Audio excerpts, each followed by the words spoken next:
Mesdames, Messieurs, bonsoir. Bienvenue dans votre émission Malikoura Tassira. Ce soir, nous recevons Moussa Ag Attaher, ministre de la Jeunesse et des Sports, chargé de l'instruction civique et de la construction citoyenne. Où en sommes-nous avec la politique nationale de la jeunesse?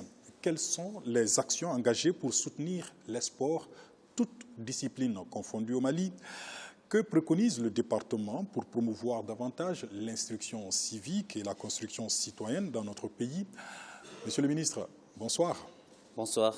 Merci de répondre à notre invitation pour vous interroger en plateau avec moi, Ousmane Mohamed Touré du journal Le Point. Bonsoir Ousmane. Bonsoir monsieur. Monsieur le ministre, tout d'abord, dites-nous dans quel état avez-vous trouvé votre département? Merci pour cette occasion qui nous est offerte et à travers laquelle je tiens à saluer tout d'abord le président de la transition, chef de l'État, le Premier ministre, en initiant un exercice éminemment démocratique et qui s'exerce à travers un souci de redevabilité de ce que nous posons tous les jours comme acte au nom de la population et au service du peuple malien. Je voudrais associer ces salutations, ces remerciements à l'ensemble des téléspectateurs qui nous suivent ce soir, mais particulièrement au mouvement sportif et à la jeunesse. Nous avons pris la tête de ce département à un moment crucial de la vie de notre pays. Et à cet égard, je tiens à saluer les efforts consentis par mes prédécesseurs et les rendre un hommage pour tout le travail qu'ils ont fait. Et nous sommes arrivés pour consolider ce qui a été fait avant nous, mais surtout pour apporter de l'innovation et répondre aux préoccupations posées. Nous sommes venus certes trouver des défis. Au niveau de la jeunesse, nous avons trouvé des défis assez importants, sommairement parmi lesquels nous pouvons citer la division qui était exacerbée au niveau du Conseil national de la jeunesse, qui est la fêtière des organisations de jeunesse. Nous avons trouvé un mouvement des scouts et guides du Mali divisé entre des tendances laïques, musulmanes, chrétiennes. Et nous avons trouvé également un mouvement pionnier qui ne mène plus suffisamment d'activités conformément à ses missions. Au niveau du sport, nous avons trouvé également des difficultés. Difficultés liées, encore une fois, au problème de gouvernance à l'intérieur des fédérations. Nous avons trouvé une division au sein de la Fédération malienne de football, particulièrement une crise qui a même occasionné l'arrêt du championnat et des divergences qui étaient en train même de menacer le fondement de notre football. Autre difficulté trouvée, c'est l'état en dégradation avancée des infrastructures. Et comme vous le savez, quand nous sommes arrivés, il n'y avait pas un seul stade au Mali qui répondait aux normes de la FIFA et de la CAF. À cela s'ajoutent également des sérieuses difficultés liées à des arriérés des primes des athlètes, des équipes. Et enfin, au niveau de la construction citoyenne, du civisme, nous avons trouvé que le citoyen malien en général accordait de moins en moins de l'importance à son rôle dans la cité, à sa responsabilité à l'égard du bien public, à l'égard de l'État, à sa compréhension des symboles de l'État et aussi à son rôle en tant qu'acteur tout simplement du devenir de son pays. Intéressons-nous à la question jeunesse. Qu'est-ce que vous avez mené comme action concrète en faveur de cette jeunesse, monsieur le ministre? À l'entame de mes propos pour le secteur jeunesse, je voudrais introduire par cette citation qui dit que sans la jeunesse, le futur est futile, pour montrer combien la jeunesse est importante dans le développement, l'épanouissement de notre pays et de tout pays. 2 semaines après mon arrivée à la tête du ministère de la Jeunesse et des Sports, j'ai tout de suite procédé à la lecture de ce qui existait comme cadre de gestion, de gouvernance de la jeunesse, c'est-à-dire la politique cadre de développement de la jeunesse qui datait de 2012. Et en faisant une lecture avec l'ensemble de mes collaborateurs et de nos partenaires, nous nous sommes rendus compte que cette politique cadre de développement de la jeunesse devenait caduque. Caduque parce qu'elle ne prenait pas en compte un certain nombre de fléaux qui se sont invités dans notre société depuis quelques années.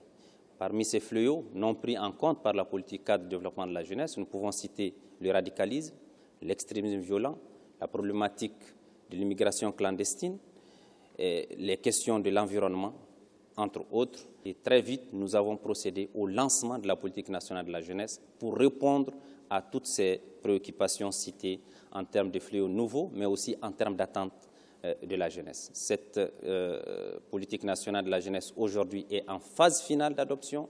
Elle passera très bientôt en Conseil des ministres et dès qu'elle sera adoptée par le Conseil des ministres, elle sera le cadre d'intervention, le seul cadre d'intervention aussi bien du gouvernement que des partenaires. Au-delà de la politique, pour répondre aux défis dont j'ai parlé au sein de la jeunesse, la division, nous avons très vite procédé. 6 mois après notre arrivée à la tête du département, nous avons convoqué une conférence extraordinaire du Conseil national de la jeunesse qui est l'organisation fêtière de toutes les organisations de la jeunesse. La conférence extraordinaire de Bougouni a permis à l'ensemble des tendances qui s'affrontaient de se retrouver et de se constituer en un seul bureau consensuel, unifié. Et depuis lors, je pense que l'opinion nationale l'a remarqué, le CNJ est en train de mener des activités. Nous avons hérité également d'un mouvement des scouts et guides du Mali, très divisé en plusieurs tendances musulmanes, chrétiennes, catholiques. Et plusieurs efforts avaient été faits depuis des décennies. Et même le Vatican s'était impliqué pour unifier les scouts et guides du Mali.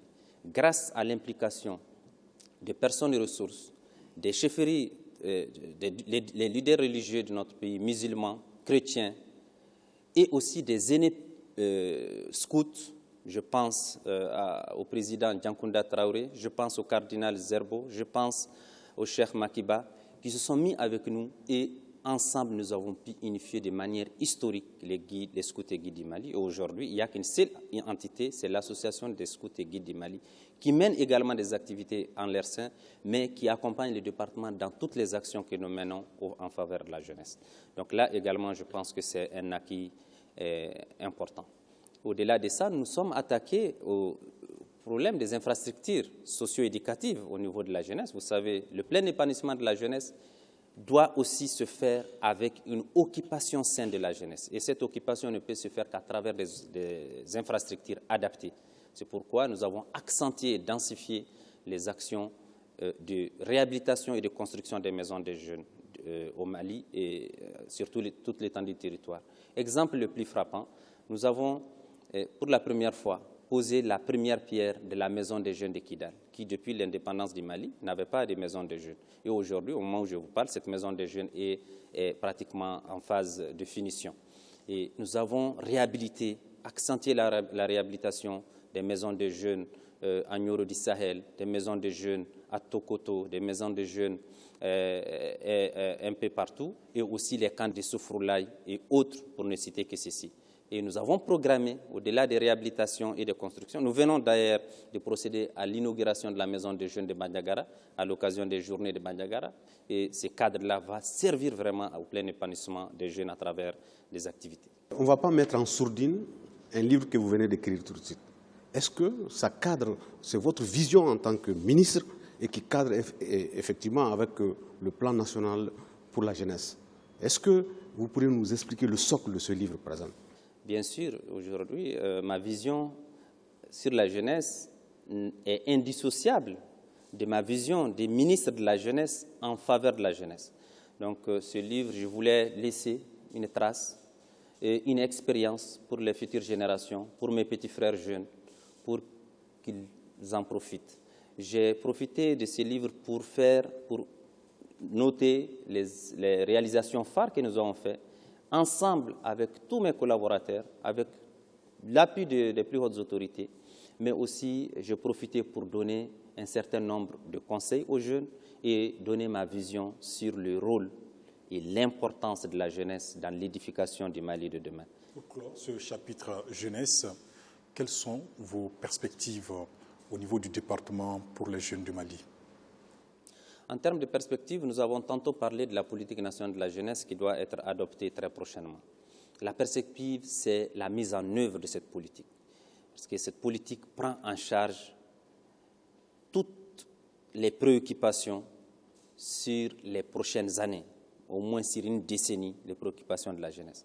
Nous avons, dans cette politique, essayé de corriger ou de répondre à ce qui n'a pas été pris en charge. Je prends un exemple.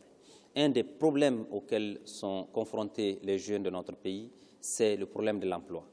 Mais le problème de l'emploi tire ses origines d'un autre phénomène que nous avons décelé à travers nos différentes discussions, à travers les experts que nous avons recrutés et à travers les concertations que nous avons faites des CAI à Kidal, dans toutes les régions et avec tous les jeunes.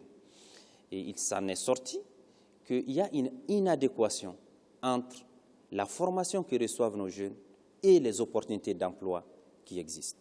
Il s'en sort également qu'une des difficultés que les jeunes rencontrent, c'est qu'à l'issue de l'obtention de leur baccalauréat, les jeunes sont laissés pour eux-mêmes et choisissent à l'aveuglette, entre guillemets, des filières ou des facultés qu'ils ne connaissent pas et qui ne répondent pas très souvent à leurs attentes. Donc, dans cette politique nationale de la jeunesse, nous avons prévu la création des centres d'information et d'orientation des jeunes. Ces centres-là vont permettre aux nouveaux bacheliers d'avoir un cadre où ils vont aller se diriger, s'informer, où il y aura des pédagogues, des psychologues, des professeurs qui vont leur dire, bon, en fonction de votre ambition pour l'avenir, voilà la filière qui peut vous aider à vous construire et à être ce que vous voulez être demain. Venons-en au sport et d'abord l'actualité brûlante avec le football d'élite. Nous savons que les Aigles du Mali entament bientôt les éliminatoires de la CAN 2023 avec un nouvel entraîneur. Dans ce sens, une question avec vous, Ousmane Mohamed. Monsieur le ministre, les Maliens aiment le sport, et tous les sports, particulièrement le football. Quels sont réellement les défis qui se posent au sport malien aujourd'hui? Avant d'entamer le chapitre réservé au sport, je voudrais l'introduire par cette citation qui dit que le sport est une école de vie. Et c'est à cette école de vie que j'invite la jeunesse sportive de notre pays. Et je suis convaincu que c'est une école qui ne peut que les amener vers l'excellence, vers le bien-être, vers l'épanouissement. Effectivement, il y a des défis. Nous avons trouvé des défis énormes au niveau du sport et nous avons pensé à un certain nombre de solutions. Au niveau du sport, une des premières difficultés, c'est, comme je l'ai dit, l'instabilité et les crises. Nous avons, grâce à un travail concerté avec l'ensemble des acteurs du football malien, pu créer une accalmie et une cohésion au sein de la Fédération malienne de football, ce qui nous a permis de reprendre, par exemple, les championnats, et ce qui nous a permis de participer pratiquement à toutes les activités sportives et à tous les rendez-vous. Et ce qui a fait du Mali ces dernières années, au post-Covid, un des rares pays qui a pu faire son championnat avant même la fin de la crise de la Covid. Et les autres défis étaient aussi les infrastructures, donc les infrastructures sportives que j'ai citées et auxquelles nous avons apporté des réponses. Vous voyez aujourd'hui le stade du 26 mars constitue une fierté nationale, une fierté pour le football, mais une fierté pour le Malien en général. Nous sommes capables de recevoir et d'accueillir toutes les activités, toutes les compétitions et tous les rendez-vous footballistiques mondiaux, africains, régionaux, chez nous ici, la preuve pour venir à l'actualité et que le prochain match des phases des éliminatoires de la Coupe d'Afrique des Nations Côte d'Ivoire 2023, notre prochain match, c'est le 4 juin. On va le jouer ici au 26 mars. Et à ce niveau, parlant de l'actualité, nous sommes en pleine préparation de ces matchs-là. Pour revenir aux efforts de l'État, je pense que aussi bien les acteurs du football, les athlètes, les équipes nationales du football, qu'elles soient équipe A, junior et autres catégories, sont au courant des efforts que l'État a fait. Les arriérés des primes, je suis venu trouver qu'il y avait parfois 2 à 3 ans d'arriérés des primes de joueurs d'équipe nationale dans toutes les disciplines. Et aujourd'hui, malgré les difficultés du pays, nous avons en 6 mois, sur 1 milliard 100 et quelques millions d'arriérés des salaires, nous avons pu éponger 800 millions en termes d'arriérés des salaires et le reste est déjà acquis parce qu'il est épongé sur 2022 et 2023. Quant aux arriérés, l'équipe nationale a, au moment où je vous parle, a bénéficié de toutes ces primes, à l'exception de la prime de 8e de finale. Et là encore, à l'endroit de nos téléspectateurs, à l'endroit des amoureux du football, les huitièmes de finale ne sont pas inscrites dans l'arrêté interministériel qui prévoit les primes aux joueurs et aux équipes. Mais malgré cela, étant donné que le football est une discipline dynamique qui évolue en fonction des objectifs, en fonction du dynamisme de cette discipline-là, la plupart des pays ont inclus la huitième de finale comme prime. Donc notre équipe est arrivée en huitième de finale et l'État a pris les dispositions pour que ces primes soient payées à l'occasion de ce regroupement. Pour finir cet aspect, ces volets-là, je tiens effectivement à dire que l'État a joué pleinement sa partition, aussi bien pour une participation digne de ce nom à la Coupe d'Afrique des Nations du Cameroun 2022 que dans la préparation de la Coupe d'Afrique des Nations Côte d'Ivoire 2023. Monsieur le ministre, effectivement, les autres sports, le basket est une fierté. Dites-nous tout ce que vous avez fait autour des autres sports. Je voudrais rassurer le public sportif, l'ensemble des disciplines, l'ensemble des fédérations, qu'au niveau du département des sports, toutes les disciplines se valent. Toutes les fédérations se valent. Et nous apportons un soutien à toutes les fédérations et à toutes les équipes nationales. Donc il faudrait aussi comprendre que l'État s'engage auprès des équipes nationales quand elles vont à des compétitions internationales. Donc que ce soit le basketball, le football ou même les sports individuels, c'est-à-dire les arts martiaux ou le tennis, toutes les fédérations sont accompagnées.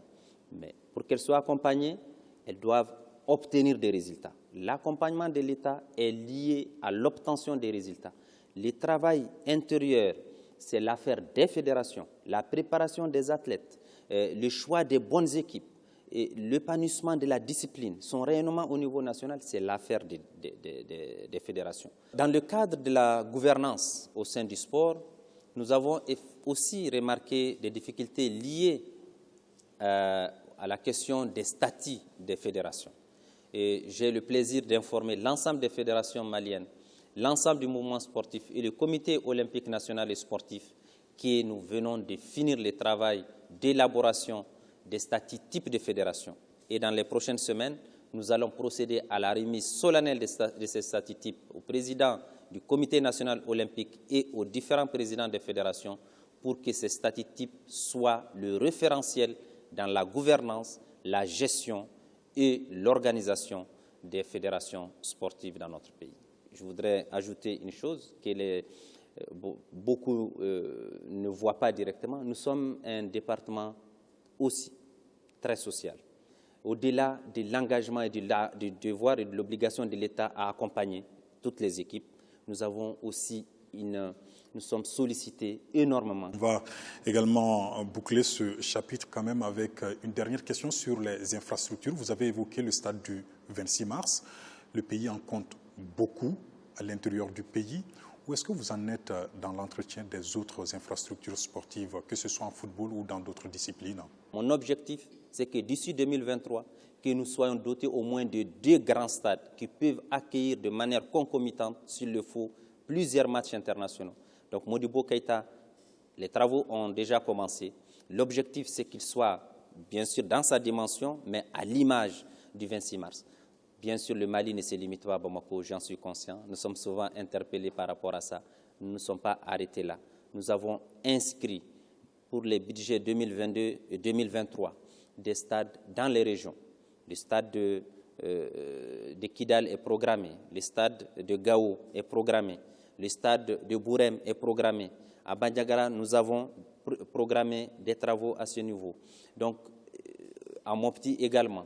Et ce n'est pas seulement les stades pour le football. Nous sommes en train d'investir également dans le basket. Nous avons programmé pour 2022-2023 les mêmes investissements également pour des stades, pour des terrains de basketball.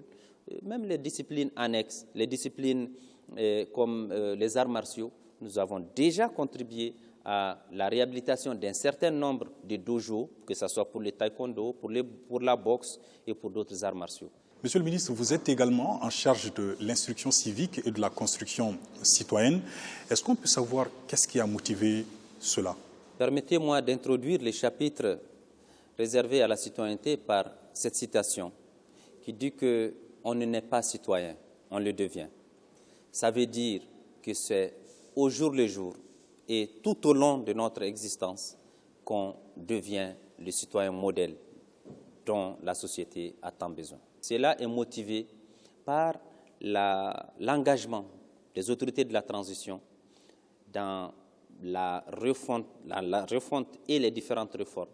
Cela s'inscrit également dans le constat que le Mali de demain ne peut être construit qu'avec un citoyen d'aujourd'hui, pétri des valeurs de son pays, ouvert à l'universel, respectueux de son pays, mais aussi acteur des actions de développement. Et je pense que le travail qu'on est en train de faire aujourd'hui est en train déjà de montrer, de redonner envie aux citoyens de s'intéresser davantage à la chose publique, de s'intéresser à la connaissance de son pays, à l'amour de son pays, de cultiver le patriotisme et aussi de connaître tout simplement les symboles de l'État que beaucoup de citoyens ne connaissaient pas.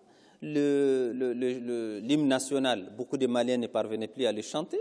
Le sens du drapeau national, beaucoup ne le savent plus. Et c'est l'ensemble de tout cela mis ensemble qui fait d'un citoyen un acteur de développement socio-éducatif de son pays. Quel est le rôle principal que jouera le CNJ? Le CNJ est un support véritable pour disséquer toutes les informations pour la construction citoyenne. L'opinion nationale a suivi toutes les journées que nous avons incitées. Les journées du Kénédougou à Sikasso, les journées, les tournois sportifs pour la paix à Gao, les journées de Bandiagara, les journées de Gundam, d'où je reviens il y a 3 à 4 jours. Pendant toutes ces journées, l'instruction civique, la construction citoyenne est au cœur. Et avec les jeunes, comme je l'ai dit tout à l'heure, les scouts et guides du Mali désormais font partie de ma délégation partout où je me rends. Le CNJ fait partie de ma délégation partout où je me rends. Et je me suis rendu très vite compte qu'à chaque fois qu'ils sont avec nous, qu'ils voient ce que nous faisons, ils reviennent vers nous pour nous dire « vous êtes en train de nous donner un exemple et vous nous poussez à aller dans ce sens ». À Sikasso, pour l'anecdote, nous avons, au-delà des activités sportives, au-delà des activités culturelles, nous avons procédé à une opération don de sang. Et j'ai demandé aux jeunes, je vous lance un défi, donnons plus de sang qu'il n'en a jamais été donné pour la région. Et je vous assure qu'à la fin de ce don, le directeur régional de la santé de Sikasso est venu vers nous. Et il nous a dit, à l'exception d'un don de sang, d'une campagne de don de sang que le guide Chérif Madani Haïdara a organisé à Sikasso, nous avons battu le record. Et quand on a fait ça, les jeunes se sentaient fiers. Les jeunes se sont sentis utiles. Vous avez donné votre sang vous-même, non? J'ai donné personnellement, je pense que le premier demi-litre ou 1 litre, je ne me rappelle plus, qui a été donné, c'est le mien. Et j'ai dit aux jeunes, donnons notre sang, nous allons sauver des vies, mais aussi, il n'y a pas message plus fort en termes de citoyenneté que quand un homme donne son sang pour sauver un autre. Et partout où on a été, on a fait la même chose et on a adapté la citoyenneté à chaque région, à chaque zone où on a été. Quand à Sikasso, c'est le sang, à Bandiagara, c'est le reboisement. À Gundam, c'est des messages et des conférences sur le radicalisme violent. À Gao, où on a amené toutes les régions du Mali, de Kaï à Kidal, avec 2 équipes, basket et football, féminin, femmes, filles et garçons. Et pendant 2 semaines, nous avons fait vibrer la cité de Gao. Et le message qui est derrière, c'est quoi? C'est que si nous parvenons à occuper les jeunes, si nous parvenons à ramener les jeunes à se connaître, à se mettre ensemble et à se mettre au service de leur cité, nous aurons contribué à un haut pourcentage à la stabilisation, à la paix et à la sécurité de nos régions. Nous avons intensifié les actions de pionniers qui également avaient un peu relâché. Et vous aurez remarqué qu'une des premières actions que nous avons posées pour le top départ des actions de civisme et de citoyenneté, c'est le retour de la montée des couleurs. Vous aurez remarqué que chaque lundi, à 7h30, avec l'ensemble de mes collaborateurs et avec certains de mes collègues ministres, nous procédons à la montée des couleurs devant la cité administrative, c'est-à-dire le siège du gouvernement du Mali. En plus de cela, nous avons vulgarisé la montée des couleurs dans tous les services et dans toutes les régions. Et cela, on est en train de le faire avec le mouvement pionnier, qui d'ailleurs est en train de monter en puissance et qui est en train de se réorganiser. Et vous aurez remarqué aussi que le chef de l'État, le président de la transition, a institué la montée des couleurs chaque premier lundi du mois. Et cela nous a beaucoup aidé également à attirer davantage l'attention des citoyens sur ces aspects-là. Dans le cadre de la consolidation de cette citoyenneté tant attendue par le peuple malien et vivement encouragée par les plus hautes autorités de notre pays, il y a un travail extraordinaire qui est en train d'être fait par un de nos services, un service extraordinaire, c'est le SNJ, le Service national des jeunes. Le Service national des jeunes forme chaque année des centaines de jeunes. Par exemple, lors de la dernière cohorte, la sortie de la dernière cohorte de recrues du SNJ, c'est 700 jeunes que nous avons formés à la formation commune de base ou formation militaire. Ces jeunes, une fois formés, constitueront, dans le cadre de la création de la réserve, qui est aussi en phase d'adoption, seront des réservistes. Les réservistes, c'est des citoyens formés au maniement des armes, formés ayant reçu une formation militaire et qui peuvent être à tout moment mobilisés par le ministère de la Défense quand il s'agit de la défense de la patrie, quand il s'agit des besoins de la défense. À cela s'est ajoutée la lumineuse idée du chef de l'État de procéder, qui nous a instruit de procéder à la formation militaire de tous ceux qui vont passer bientôt à la fonction publique. Comme vous le savez, il y a un concours de la fonction publique qui vient d'être fait. Ça sera systématique pour les prochaines éditions, les prochains concours de la fonction publique.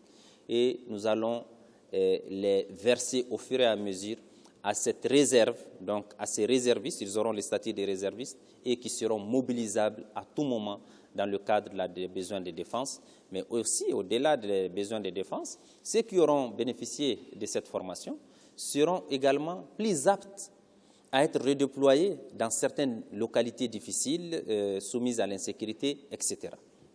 Enfin, un service qui fait l'honneur de notre département, c'est le CNPV, toujours dans le cadre du volontariat, donc du civisme et de la citoyenneté, parce qu'être volontaire, c'est aussi être un citoyen modèle. Travailler pour le pays sans salaire, sans rémunération, mais se mettre au service des communautés, au service du pays, je pense que c'est aussi cet exemple qu'on veut donner à notre jeunesse.